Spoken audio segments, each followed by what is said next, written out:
BalconyTV. Hello Internet, it's John Ray with BalconyTV Austin, and I'm joined by a band that debuted here in 2008 at South by Southwest. Since then, they've been traveling the country, wowing audiences all over the place. This is Our Band. How you guys doing? Great. Awesome. What song are we gonna hear today? We're gonna be hearing Enemy. All right, this is Enemy by Our Band.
Nice, guys.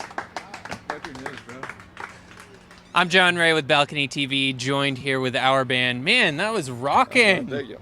you know, we see so many of the bands that you hear on the radio and that are putting out music these days that are kind of writing songs in this kind of airy-fairy higher register, and you guys were really still rocking down in this lower register. Tell me a little bit about kind of where you guys are coming from, because I think that there is definitely a segment of the population that, you know, wants to rage out against something, and so I'd love to hear kind of how you guys landed on this style and where you see it progressing from here. I mean, we grew up around a lot of hip hop, rock. I mean, main influences were like Pearl Jam, personally for me, Nirvana, Radiohead, Rage Against the Machine. For our drummer Brock, it was Black Sabbath, a lot of Ozzy stuff, along with our guitarist Brian as well. He's more into Black Sabbath, and our bassist was always into jamming. His name is Moshe, and he also liked like the Grateful Dead kind of bands.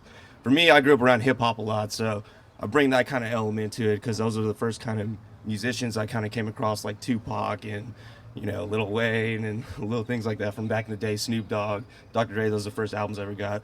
But I was always around rock music, so I had that edge too. But I always like to bring that kind of hip hop element to what we're doing. So that's kind of where I see it progressing in the future. Yeah. That's cool. Now, so you guys are mashing up a lot of influences and kind of turning it into your own thing. I want to talk about kind of this mashup culture, because your website has some of the most interesting concept art that I've seen in a while. You've got the cityscape that is a bunch of different cityscapes mashed up, and you've got kind of all of these little pop culture icons that are hidden in the buildings. Tell me a little bit about what's going on with that concept art and kind of how that was birthed into being. Well, I mean, how it was birthed into being is kind of our influences throughout the years. I mean, we had the Stay Puft Marshmallow Man, we had like the Alamo City in there. I mean, just a collage of everything we grew up around, all musicians, all actors, things of that nature. I mean, for me, primarily, it was kind of just like the Sgt. Pepperish kind of side of me getting out. I just kind of wanted to show people and show what our band is kind of comprised of over all the years. It's kind of a transcendent kind of thing where we take what we learned from the years and then produce it in a musical kind of way. And the art form kind of way is a similar way to aspect of approaching new people and showing them those kind of things. So it's a real cool concept that we made with Mofo's visuals. And you can see it on our website, www.ourband.com. It's a huge collage. You can come click on it, check on it, be very interactive with it. Come hit us up on it. It's a very cool site. Yeah, I think that it's pretty difficult for new bands to kind of rise up again above all of the noise. There's just so much music being made, and you guys are doing a really interesting thing, which is kind of this transmedia approach where you're writing music, but you're turning it into really more of an experience where you've launched not only an album but an album DVD combo. You've got kind of games and workbooks inside where people are almost forced or enticed to spend more time with the band. Tell me a little bit about kind of how you guys have thought about this album as a concept as opposed to just a music album. Well, like you kind of stated before, we noticed that there's a lot of music out there, a lot of bands out there trying to get their music out there. So what it really comes down to is how in-depth and focused you are in producing that medium for people. So for us, it was just trying to put as much detail into it so that people know the music's a passion, really, and that's what we're about. And that's what we have here. We've come here to do, you know. So when we do things like that, we do it with our full heart, knowing that that's the only way you can truly rock out people if you're really coming from the heart and doing something on a very detailed kind of facet. Yeah, I like it. For people who want to learn more about your touring schedule, where they might be able to catch you as you're going around the country, or just check out some of this art and your music, where can they find you online? Y'all can go to www.ourband.com, another website, you know, facebook.com/ourband, and then twitter.com/ourband. You can hit up on any of those sites. You can find where we're touring next, what kind of music we're releasing. We're very interactive in that fact that we try to always put something out monthly digitally for the consumers kind of to get it, and the fans to kind of interact with us and see what's going on in our kind of realm as well as their realm too. Awesome. Well, check out Our Band at their website online. Some really cool ways that you can interact with the band. Guys, thanks so much for being here. That was really cool. Appreciate it. Thanks. BalconyTV.